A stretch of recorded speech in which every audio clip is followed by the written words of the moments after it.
E aí, pessoal, tudo bem com vocês? Nessa segunda parte da aula sobre comandos básicos, eu vou dar continuidade ao que eu estava falando na aula passada, né? Ou seja, eu vou continuar falando sobre mais alguns comandos que são importantes que a gente conheça aqui no LaTeX, beleza? Então vamos lá, vamos começar aqui. Vamos começar falando sobre as listas. Como que cria uma lista no LaTeX? Então, no LaTeX, basicamente, existem dois tipos de listas. As listas não numeradas e as listas numeradas. Começando pelas não numeradas, para a gente criar uma lista não numerada, a gente vai utilizar o comando begin item mais. Olha só, se eu vim aqui nessa opção que apareceu quando eu comecei a digitar o comando e clicar aqui, ele vai gerar para a gente o comando. Os comandos, no caso, né? Begin item mais e end item mais. Tudo aquilo que tiver entre esses dois comandos vai ser transformado em uma lista não numerada. Aqui dentro a gente pode ver esse comando aqui, ó, barra item, que é onde a gente vai colocar os itens da nossa lista. Então, por exemplo, se eu vier aqui e colocar item 1, e aí se eu copiar aqui e fizer o mesmo com os outros, né, para a gente criar aqui uma listazinha pequena, item 2, item 3, item 4, e aí se eu compilar aqui o nosso modelo, esses três itens aqui que eu acabei digitando, né, eles vão ser transformados em uma lista não numerada. Como a gente pode ver aqui, ó, abaixo na subseção A. O item 1, item 2, item 3 e item 4, né? E antes de cada um deles tem um símbolo, né? Um pontinho, que identifica para a gente que é uma lista não numerada, ou seja, uma lista que não é, onde os itens não recebem números, né? Não são numerados. Eles recebem símbolos ao invés disso. E aí, a gente pode também criar uma sublista, que é uma lista dentro da lista. E aí, para fazer isso, a gente basta colocar de novo o comando begin e end item mais dentro da nossa lista. Uma dica que eu dou é que vocês deem um espaço, né, no local onde vocês vão colocar a sublista. E aí, se a gente digitar aqui novamente, begin item mais, e aqui dentro colocar uma outra lista, como por exemplo, item A, deixa eu copiar aqui, item B, e aí se a gente compilar aqui o nosso documento, esses dois itens aqui que eu acabei de criar, eles vão se transformar em uma sublista, ou seja, vai ser uma lista dentro dessa lista principal aqui. Como a gente pode ver aqui, ó. A gente tem a lista principal e aqui dentro dela a gente tem essa outra lista aqui com os itens A e B. E percebam que o LaTeX automaticamente dá outro símbolo para a sublista, né? Essa numeração, entre aspas, é feita automaticamente pelo LaTeX. E aí, para criar uma lista numerada agora, no caso, o comando é parecido com o que a gente acabou de ver, só que ao invés de begin tem mais, é begin enumerate. E aí aqui dentro do begin enumerate, end enumerate, aqui na parte de itens, né, a gente coloca os itens da lista, assim como na lista anterior. Deixa eu copiar aqui, ficar mais rápido. Se eu compilar aqui o nosso modelo, essa lista aqui de baixo vai ser uma lista numerada agora. Ela vai ter cada item vai receber um número, no caso, né? Olha só. Item 1, item 2, item 3, item 4. E essa numeração ela é feita automaticamente pelo LaTeX. Então, por exemplo, se eu vier aqui e trocar a ordem dos itens, se eu colocar, por exemplo, esse item 2 aqui para baixo, e aí ele vai automaticamente ordenar, né? Numerar, no caso, esses itens. Olha só, o item 2 ele passa a ser o quarto item da lista, enquanto que o 3 é o segundo. O LaTeX faz automaticamente essa numeração, né? E assim como na lista não numerada, a gente também pode criar uma sublista, ou seja, uma lista dentro da lista numerada. Embaixo a gente coloca aqui dentro dela de novo o comando begin enumerate. E aí, se eu, por exemplo, colocar aqui item A, item B, por exemplo, igual na lista anterior, e aí se eu compilar, dentro dessa nossa lista principal, nossa lista numerada principal, vai ter a sublista aqui com o item A e o item B, né? Só que agora eles recebem outros números, entre aspas, né? Outros símbolos. No caso, recebem um A e um B. Tudo isso feito automaticamente pelo LaTeX, né? E aí a gente também pode combinar, né, essas listas. Então, por exemplo, se eu tenho aqui, eu tenho uma lista não numerada, né? Aqui dentro da lista não numerada eu posso criar, né, colocar uma lista numerada. Enumerate, e aí begin enumerate, end enumerate, né?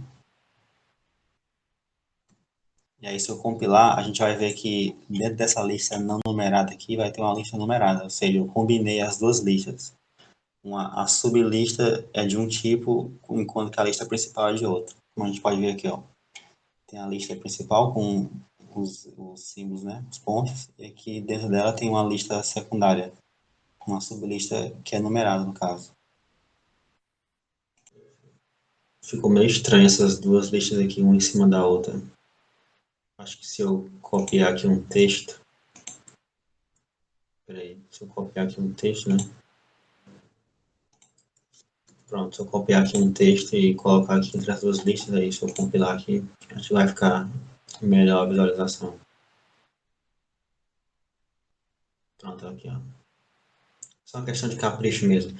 Então, aqui a gente tem a nossa primeira lista, né? Aqui em cima.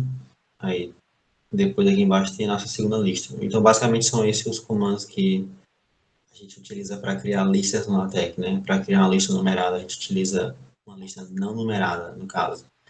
A gente utiliza o comando item mais, e aí para criar uma lista numerada, a gente utiliza o enumerate. Basicamente, são esses dois os tipos de lista que existem no LaTeX. E aí, o próximo comando que eu vou comentar aqui no caso, são dois, né? Que é o barra label e o barra ref. E eles servem para referenciar, né? Fazer referências a partes do nosso documento, do nosso texto. Como, por exemplo, fazer referência a uma seção, a uma imagem, uma equação, enfim. Fazer referências no geral, né? Então, por exemplo, vamos imaginar que eu queira fazer referência à seção 2 aqui do documento, né? No caso, é a seção de introdução. E aí eu escrevo algo como, por exemplo, assim como dito na seção. Aí eu poderia colocar a seção 2 aqui de forma manuscrita, né? Assim também serviria. Ou poderia utilizar o comando ref, barra ref no caso, né? E aqui dentro do comando barra ref, eu ia colocar o rótulo da seção que eu quero fazer referência. Mas antes de colocar esse rótulo, eu tenho que criar esse rótulo, né? E a gente cria esse rótulo utilizando o comando barra label. Então, a gente vem bem aqui na seção 2, do lado do comando seção, do lado do comando barra section, né? E a gente coloca barra label. E aí, entre as chaves do comando barra label, a gente coloca o nome do nosso rótulo, né? O nome do rótulo daquela seção que a gente vai referenciar futuramente. A gente pode colocar qualquer nome, mas como o comando barra label ele é usado para criar rótulos para vários tipos de elementos, né? Então, por exemplo, o barra label é utilizado para criar rótulos para figuras, para seções, para tabelas, para imagem, né? Então, uma dica é a gente sempre identificar no nome do rótulo a que elemento ele está fazendo referência. A que elemento a esse rótulo, esse nome vai ser dado, né? Para que tipo de elemento ele vai ser dado esse nome. Então, por exemplo, se eu for criar um rótulo para uma figura, uma dica interessante é a gente colocar fig, né, e dois pontos, o nome do rótulo. Se a gente for fazer um rótulo para uma imagem, img, dois pontos, ao nome do rótulo. Se for para uma tabela, né, você pode colocar tab, com a equação, ec, né, fica ao seu critério, mas é sempre bom identificar que tipo de elemento aquele rótulo está sendo destinado. Como é uma seção, né? Como eu vou criar um rótulo para uma seção, então eu vou colocar sec, dois pontos, aí o nome da seção, o nome do rótulo, né? Eu posso chamar, sei lá, seção 2. Pronto, criei o nosso rótulo. E aí a gente vem aqui, né? Pega esse rótulo, copia e aí cola aqui dentro do comando /ref. E aí se a gente compilar, a gente vai perceber que aqui, né, na subseção A vai aparecer lá o nosso rótulo, né? O nosso rótulo não, no caso a nossa seção sendo referenciada. Aqui, ó, assim como dito no lugar do /ref, aparece o número da seção, 2 no caso, né? E aí, qual é a vantagem desse comando, desses dois comandos, né? Qual a vantagem que eles têm ao invés de eu só simplesmente colocar o nome lá, seção 2 manuscrito? Bem, a vantagem é que o LaTeX ele faz essa numeração, né, automaticamente. Então, por exemplo, se eu viesse aqui e excluísse essa primeira seção, a seção 0, e aí compilasse aqui o nosso documento, a seção 2 que antes era a introdução, né, agora vai ser seção 1. A seção introdução, que antes era a seção 2, agora ela passa a ser seção 1. E lá no nosso rótulo, como a gente pode ver aqui, na subseção A, antes tinha um 2, agora tem um 1, né? Ou seja, o LaTeX fez essa renumeração automaticamente. Então, qualquer alteração que você faça nas seções, qualquer alteração que você faça naquilo que você está referenciando, o LaTeX, ele automaticamente muda, né? A referência. No caso, antes a gente estava fazendo referência à seção 2, como a gente excluiu a seção 1 e a seção 2 passa a ser agora a seção 1, né? Então, o LaTeX vai automaticamente fazer referência à nova seção, que é a seção 1. E aí, para finalizar aqui os comandos, vou falar sobre os dois últimos, que são os comandos que a gente utiliza para colorir o nosso texto, né?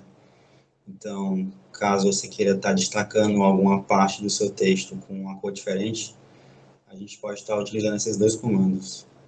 O primeiro deles é o /textcolor.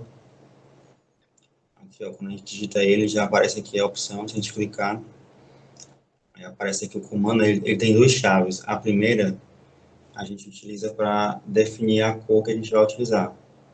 Então, se eu colocar aqui, por exemplo, red, né, a gente vai utilizar a cor vermelha. E aqui dentro das segundas chaves, onde a gente vai colocar o texto em si, né, a palavra ou a frase, o trecho que você quer colorir. Então, por exemplo, se eu colocar aqui uma frase qualquer, por exemplo, texto colorido. E aí, na hora que a gente compilar, aquele que estiver dentro dessas segundas chaves aqui do text color vai ficar na cor vermelha, né? Como vocês podem ver aqui. Aí ele colocou na mesma linha do parágrafo, né? Realmente, uma coisa que eu acabei esquecendo de mencionar, que é importante. Aqui no LaTeX, né, mesmo que você, aqui no arquivo LaTeX, né, mesmo que você quebre uma linha aqui nesse texto do arquivo, isso não vai fazer com que isso não vai gerar uma quebra de linha também lá no documento PDF, né? Ou seja, você está aqui digitando seu texto e aí você quebra uma linha, por exemplo, isso não quer dizer que vai gerar uma quebra de linha lá no documento PDF. Para você colocar essa quebra de linha lá no PDF do documento, você tem que deixar um espaço em branco, né? Pular uma linha aqui no PDF. No caso, deixar uma linha em branco aqui no arquivo LaTeX. Então, por exemplo, se eu quiser aqui, né, no texto colorido, após aí, se eu quiser quebrar uma linha, né, pular uma linha, eu tenho que vir aqui no PDF, no arquivo LaTeX, e aí deixar uma linha em branco aqui, um espaço em branco. E aí, na hora que a gente compilar aqui, a gente vai perceber que, a gente vai ver, né, que depois do texto colorido vai existir uma quebra de linha aqui no PDF. Se a gente tivesse só deixado assim, sem um espaço branco, né, os dois textos ficariam na mesma linha. A gente pode fazer assim, deixando um espaço em branco, ou colocando duas barras. E aí gera basicamente o mesmo efeito. Depois que eu compilar aqui, vocês vão ver. Olha só. Ele também quebra uma linha, se você colocar duas barras. E aí, o próximo comando, né, que colore o nosso texto, né, a gente tem o text color, que a gente pode colorir tudo aquilo que tiver entre o segundo par de chaves do comando. E o segundo comando que colore o texto é o barra color. E aí, entre esse par de chaves aqui do comando, a gente coloca a cor que a gente quer colorir o nosso texto. Então, por exemplo, se eu colocar aqui blue, né, que é azul, e aí compilar, ele vai colorir nosso texto de azul.